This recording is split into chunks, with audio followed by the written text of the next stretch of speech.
Hey guys, welcome at our first video with a special guest. His name is Sam and he's upside down a lot. So today he's gonna learn us handstands. Namaste.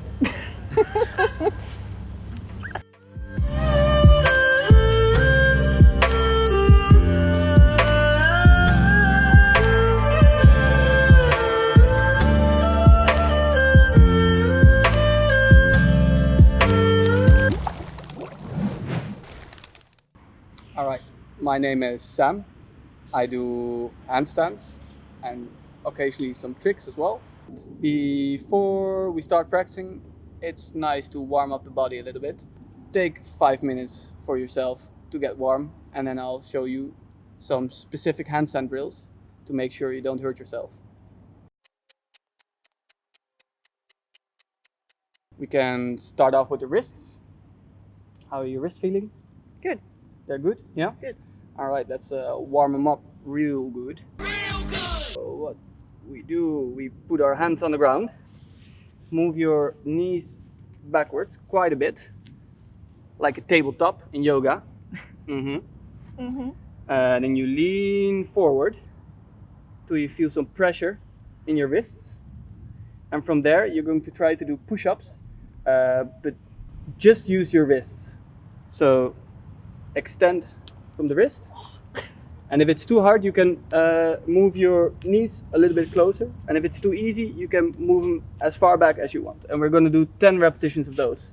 You ready? Ready. Let's go. 1. Try and keep your fingers on the ground and just push from the wrists. That's 2. 3. 4. Make sure you keep the shoulders over the wrists as far as you can.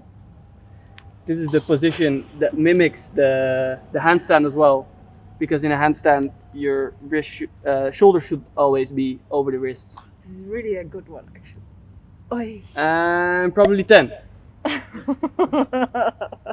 Now we do the exact same thing, but we point the fingers outwards. And probably 10. Now we're going to do exactly the same, moving the fingers back. And instead of trying to lean forward, we're gonna lean backwards to really feel the stretch, and try to keep those elbows extended as much as you can. And we're gonna do just a couple of push-ups again.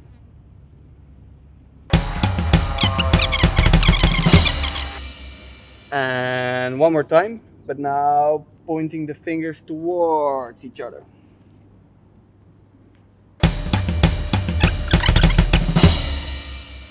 Feel it a lot in my lower of my forearms. Forearms, yeah. Back of the forearms a lot. Yeah. Gotta have those strong as well. Oh. Alright, and shake it out. We have one last prep for the wrists. We put the back of the wrist on the floor, and you're just gonna walk around. Just explore where it feels tight. Be very gentle.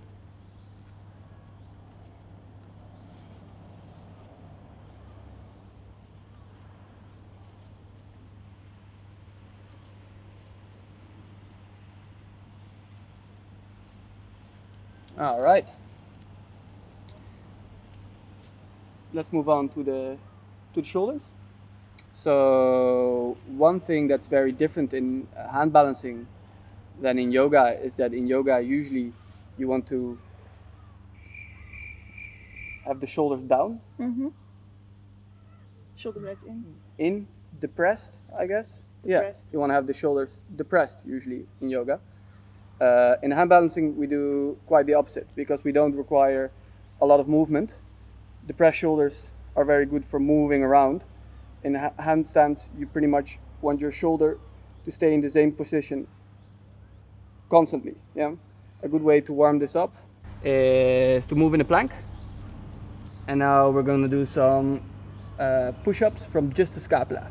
Yeah, so again those elbows are going to stay straight, and you're going to sink in between your shoulder blades like you want to squeeze a finger and then push up as high as you can. From just make the back really wide. This is super nice.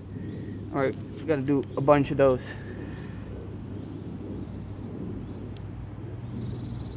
I guess you just use the same cues you would usually use in a plank.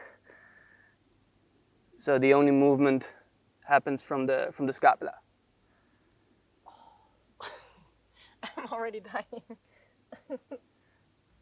All right. Another thing that's very important in handstands, and it's something I continue to work on every day, is to have your shoulders very open. And I think a good way to start opening them up for today is by doing a downward facing dog. So maybe you can show us the way of the downward facing dog. Oh shit.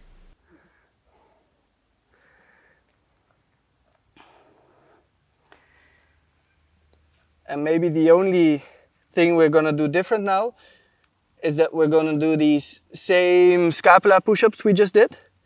But then instead of on a horizontal plane, we're gonna do it on a vertical plane. So you wanna extend and sink. And extend and sink. Externally rotate the shoulder a little bit, yeah? A good way to try and do this is to try and point the pit of your elbow pit, forwards. All right, and you can bring your knees down, walk your hands forward, and how do you call this? Puppy? Puppy. Puppy, into the puppy. And just feel where it is tight. I think a good way to work on mobility is to find out where you specifically are tight. For me, that means everything. But for you, it might just be your pecs, or just be your lats, or just be your shoulders. If you find out what is tight, you can specifically work on that. We'll just do a general warm-up now. All right. There's one more stretch I really want to show you guys. It uses a stick. You can use a broomstick, a clothes hanger, anything straight. You'll find it. I'm gonna pretend to be a table. You're gonna grab these so that your shoulders are in an externally rotated position. Place your elbows on the table, my back, and then sink down in between your arms and just hold it there for a while. I think this is one of the nicest stretch to start working on those like that. Yeah? Okay, good. All right, I'll be the table. Knees back quite a bit. So you should feel it on the upper side of the arms, right? Thank you for showing this. Thank you for helping us. There's one last stretch I want to show you guys. One last stretch that's nice to help you to open up those shoulders. It's one I just recently started doing, and I think it also originates from gymnastics. They're called wall slides, and you can either do them sitting down or sort of standing up. While we're seated already, might as well. What's important is that you want to keep your upper back against the wall the entire time, and don't arch in the lower back.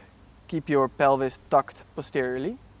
Then you move your elbows against the wall and you slowly extend them up while keeping the forearms on the wall as high as you can. Like this. It looks super easy, but it's cramping up a lot for me. And then you slowly bring them down as far as you can. And the main things to focus on is to keep your back forearms and elbows on the wall and extend them up as high as you can. So you use the muscles that you would also use if you were in an overhead position, because it's an active position. We're not hanging out in a handstand, we're standing up. Usually I like to set up my hand balancing practice in 4 separate stages.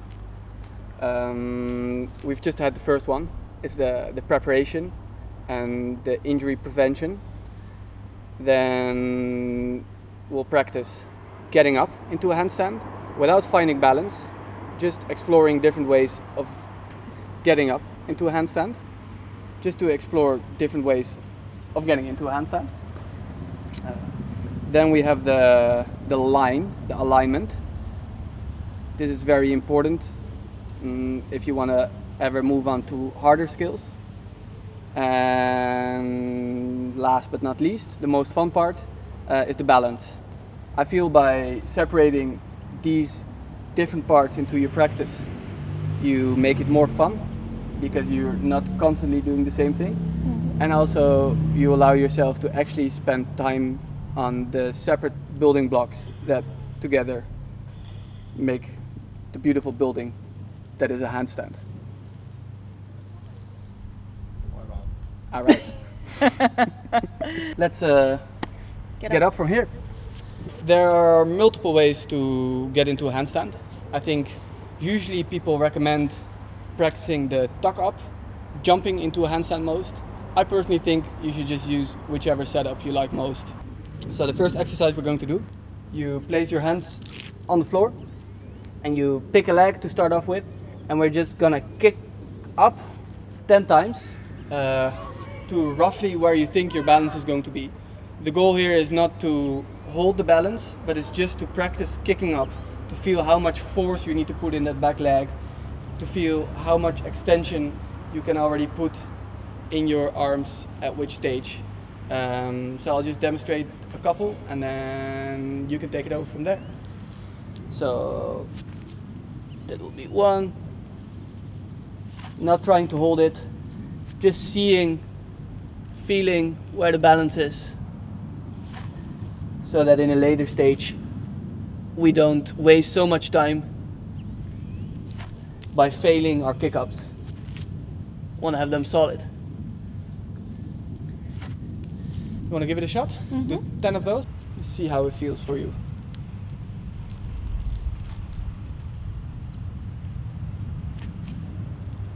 Very nice. And it doesn't matter if you fall back. Every time you fall, it'll just teach you a little detail about how much force to put in. And you can play with putting the legs together, maybe giving them a good scissor. Like that. Like that. Cool. And for all you people thinking, I'm gonna break my head when I fall over, you don't. If you kick up too hard, you don't have to panic. You can just move your arm and do a cartwheel. Yeah, might be worth learning to do it on both sides. Another nice way to fall out of your handstand is to do a forwards roll, which I'm not going to demonstrate because there's glass everywhere. Alright, when we rested, we're going to do exactly the same, but then kicking up with your different leg. Oh no. 10 again. And that's 1. 2.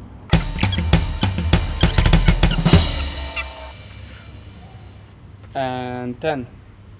And now you can take a break in your pancake. You can practice your pike, your front splits, juggling. You have some time.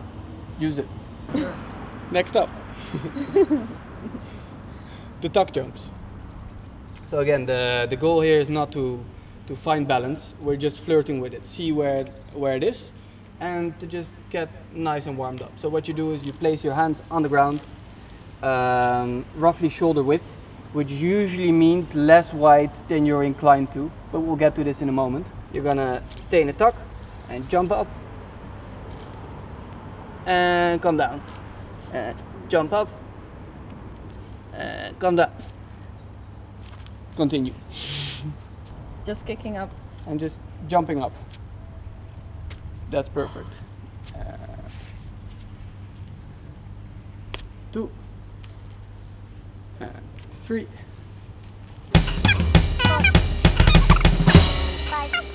and then take a break.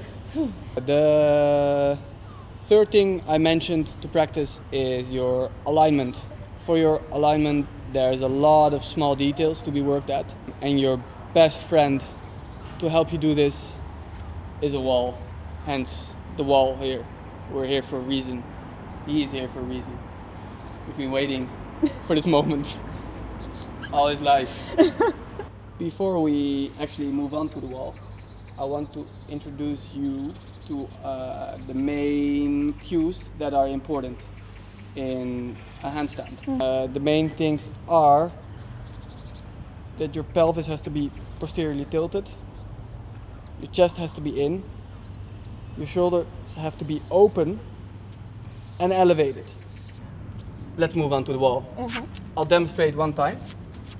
You want to walk up to the wall as close as you can get, putting your hands, like I said before, shoulder width.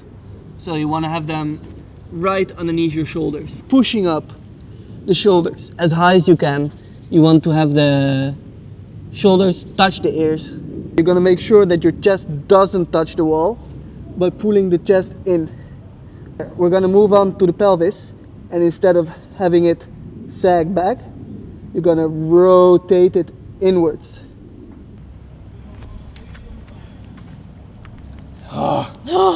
If you follow all these cues, you should have a nice flat back, both in your upper back and your lower back, and that will set you up for a nice handstand.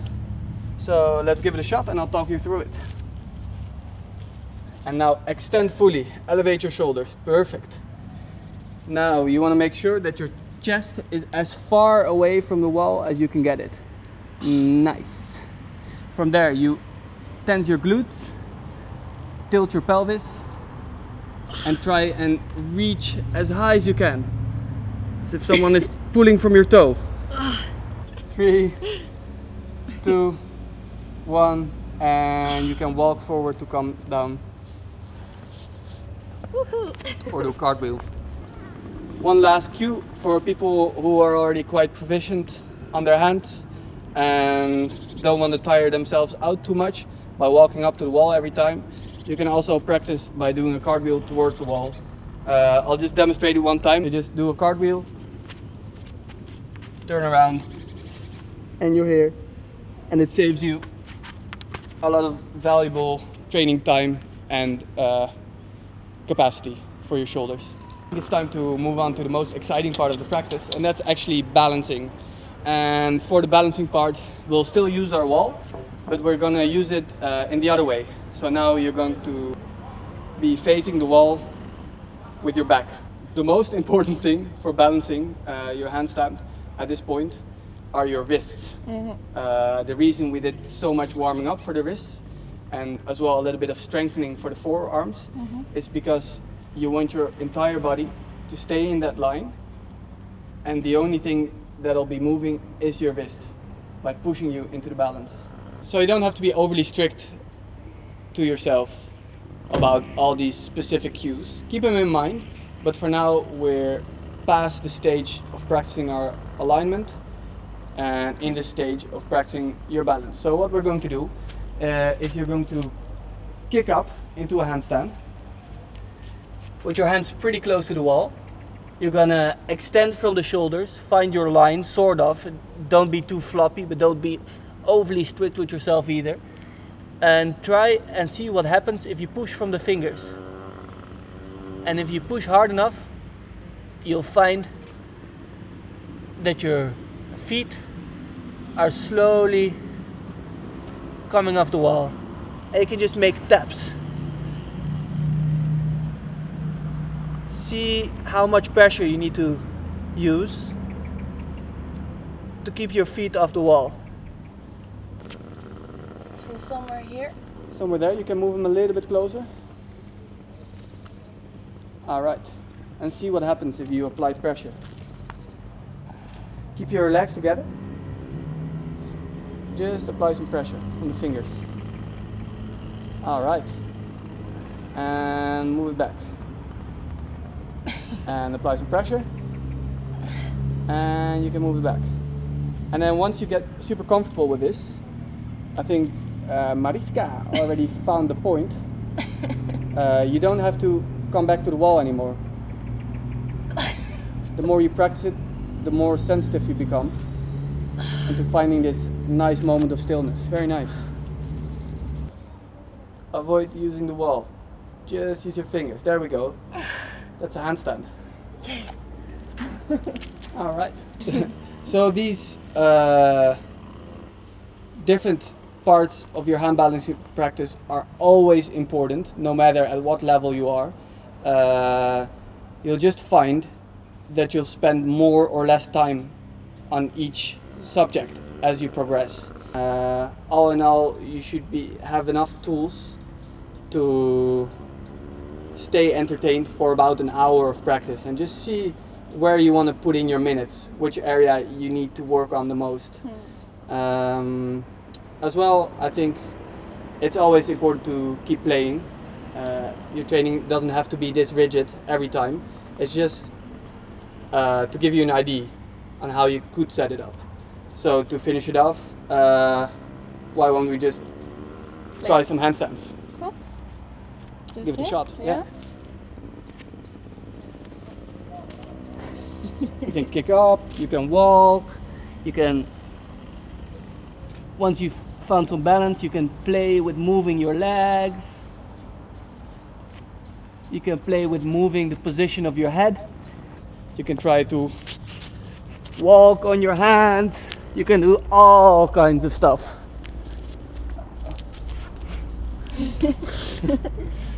Hand hops. Hand hops. Hello. Zoveel kwijl. Zoveel kwijl. Oh man. So this is the end of the handstand workshop. Thank you so much. Learned a lot. Still a lot of stuff to practice. Thanks again. Yeah, I liked it as well. Thank you so much.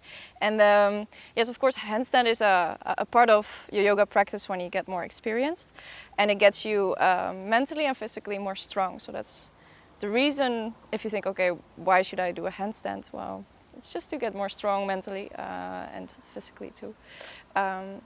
Thank you for watching, and like we say in Dutch, duimpje omhoog if you liked the video. Yeah, if you want to see more, we're coming up with a workshop for side splits with a splits master. So if you want to stay in touch, subscribe, and see you later. Wie gaat die side split doen? Ken je die al? Fucking vet. Ja, toch? Nice. Ik wil graag side splits, maar... There's a very nice exercise for this, which shouldn't really be used as an exercise in training. It's just a good way to help you familiarize. To help you Hoe zeg ik dit? Familiarize. To help you familiarize. Familiarize? Rice pudding. Familiar rice. Het is familiar rice. Familiarize. Ja. Uit! Jeetje. Familiarize. Ik vind het zo moeilijk woord om uit te spreken. Familiarize. Familiarize. Familiarize. Family on ice. Family on ice. Family on ice. Familiarize. Yeah. Alright. So this exercise. Godverdomme. En heb je een ander woord ervoor? Nee, kan wel. Het gaat. I got it. Ik heb net echt 5 minuten geoefend. Alright, get it. So this exercise is not necessarily to be used as an exercise to make you stronger. It's just to help you familiarize. Ik ga sowieso een ander woord gebruiken. Ja, doe maar.